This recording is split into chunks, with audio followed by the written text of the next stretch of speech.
Ahoy! It's me again, Mike V, your t-shirt guy, to give you personal development topics and IT and tech stuff. So, last week, we finished the Agile Manifesto. The week before that, we discussed the Scrum 101, the introduction, the basics of having a Scrum process. And today, kagaya ng prinambis ko doon sa previous vlog natin, I will talk about how to become a certified Scrum Master. If you are interested with the topic, stay tuned, mga ka-t-shirt.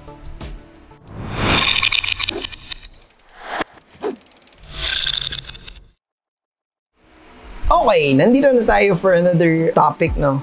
How to become a Scrum Master Certified. So for those who are first time, my name is Mike Villanueva. I am a Scrum Master in Indra, Philippines. I am a certified Scrum Master, a certified Agilist, an Agile PM certified as well, and I'm a Six Sigma Yellow Belter certified as well. So, to give you the information, no, kung paano ba maging Scrum Master, bibigay ko sa inyo ngayon. So, meron tayong 7 simple steps for you to become a certified Scrum Master. Ano yung una? Step number 1, learn the basics of Scrum.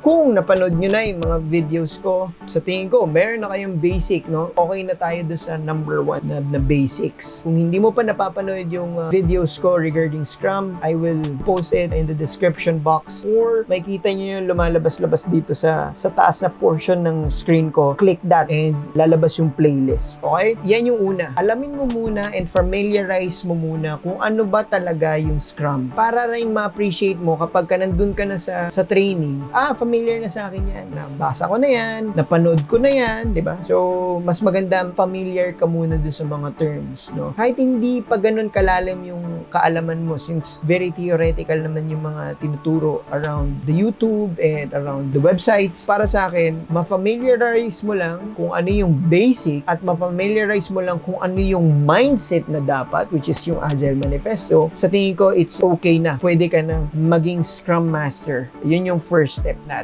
The second step is choose your certification. Kailangan mo mamili kung anong certification yung gusto mo para rin malaman mo kung ano ba talaga yung path na gagawin mo or kung ano ba talaga yung path na gusto mong marating. Kasi right now, merong foundational level. Kasi right now, bawat certification may foundational level, may second level, may third level, and may pinaka-high level. So, para sa akin, if you want to have a career path, you need to understand first the path itself before you push the foundational level. Kasi mamaya, hindi pala yun yung gusto mo na path or ang hirap pala nung second level, so wala na. Nandun ka na lang sa very foundational level. So para sa akin, read kung ano-ano ba yung dapat mong kunin at kung ano ba yung gusto mong kunin na career path. Maraming kinds of Scrum Master Certificate. So it's for you to understand. Ituturo ko rin later para lang mabigyan kayo ng sort of understanding regarding dun sa kung ano yung mga certification available right now. So makikita nyo dito, meron tayong PSM or the Professional Scrum Master. We have also the APMG International Scrum Master or the Agile Business Consortium Scrum Master, and also we have the Scrum Master of Safe Methodology or the Scaled Agile Framework Scrum Master. So marami yan. So number 3, pag nakalaman mo na kung ano yung gusto mong certification, dapat you need to attend na a Scrum course, no? Itong lahat ng to, may mga Scrum courses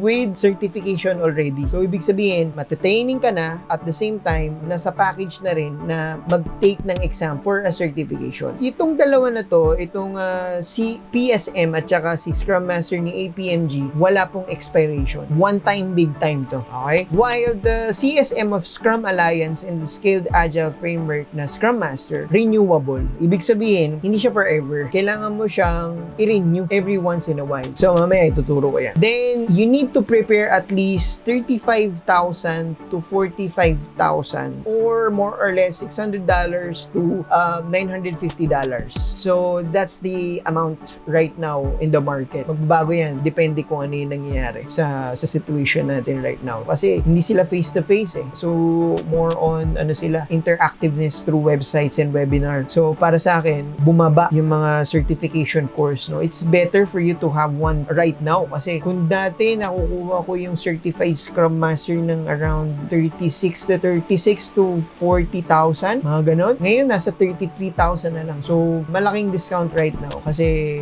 lahat ngayon nasa website platform. So, I think mas makakatipid ka doon. Next is number 4, register for your exam. Natapos mo na yung course, di ba? 2 days yun usually. So, natapos mo na yung course. Pag natapos mo na yung course, that's the time, pwede ka na mag-exam. Depende sa tao yung strategy for them to take the exam. Yung iba, gusto nila, a few days after nilang to take the course, nag-exam na sila. Kasi, parang 3 days lang nag-exam. Ako, more or less, mga 3 days or 2 days after ko mag-train, that's the time kinukuha ko na yung certification exam. Kasi fresh pa. Kasi I think, yung iba, 14 days kasi yung palugid para to take the exam. Mas maganda kung hindi mo sagarin yung 14 days kasi baka mawala na sa yung trinain mo. So, yun. Once in a while, you need to read the material na binigay sa'yo during the training. So, dapat binabasa mo rin yun. It's very important for you to understand what you read. Hindi lang basta memorizing yung mga terms. Important yung memorization pero dapat ninanamnam nyo rin kasi some of the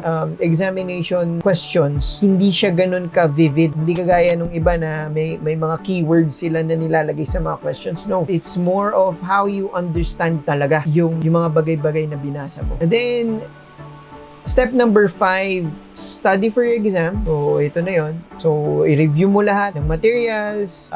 Kung pwedeng mag-additional materials ka pa para mas madali mo siyang maintindihan, go ahead, di ba? Then, the following is step number 6, take and pass your exam. Yung passing rate ng PSM is 85%. Since it is lifetime already, mas mataas yung standards ni PSM. Pero more on bookish talaga kasi siya. You need to understand the layers of the terms, di ba? Para ma-appreciate mo at para makakuha ka ng 85%. So that's PSM. The second one is 70% lang. No expiration, pero it is under the realms of DSDM. Remember that. DSDM is another type of methodology. So, all this kind of methodology siya ng Scrum. Kaya, keep mo rin sa mind mo yun na baka di masyado ginagamit yung DSDM as their framework. Pero okay na rin. At least meron kang Scrum Master na certification. Then, the Scrum Alliance na CSM, you need to have 70% as well the passing rate. And sa Scaled Agile Framework na Scrum Master, you need only 73%. Okay? So, yan. Mamili ka na dyan. No? Then, the 7th is you need to renew certifications. So, yung dalawang minention ko dito, ito yung mga certifications na kailangan mo i-renew. Si CSM, every 2 years mo, kailangan mo siyang i-renew. Okay? Si Scaled Agile Framework, every year mo naman siya kailangan i-renew. Yung iba, babayaran mo na lang. Yung iba, you need to attend webinars para maka-earn ka ng mga units or might as well, you share your knowledge to other peers. So, para makabuo ka ng minimum units para ma-avail mo yung renewable features ng certification. So, yun. Or pwede ka mag-YouTube, di ba? Share your ideas and your expertise as well inside YouTube. So, yun. Pag nabuo nyo na yun, that's the time you are ready and you are certified already. No? Pwede mong ilagay na sa resume mo yun or pwede mo na siyang idikit doon sa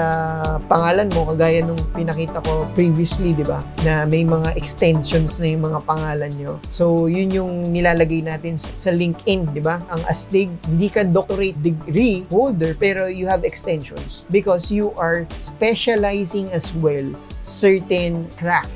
Diba? Yun yung important eh. Itong mga certification na to, alam ko mahal, alam ko very expensive siya, pero if you think about that, it will add up to your skills eh. And kung ang hinahanap ng mga companies right now is that kind of skills, so mas madaling ibenta yung sarili mo doon sa mga company kasi certified ka, di ba? For me, it's better for you to have certification pa rin. It's somewhat kind of an investment na rin sa sarili nyo. Kaya, kung ako sa inyo, try to get one na certification. Kahit isa lang. Then, follow through na lang, no? Mamaya yung company nyo, they can fund you more certifications, diba? I think, grab that opportunity. Pero ang pinaka-importante, after nyo ma-certified is to look for a job for you to practice Scrum methodology. Kasi ang hirap na you keep on renewing your certification pero hindi mo naman siya napapractice. So, mahirap yun.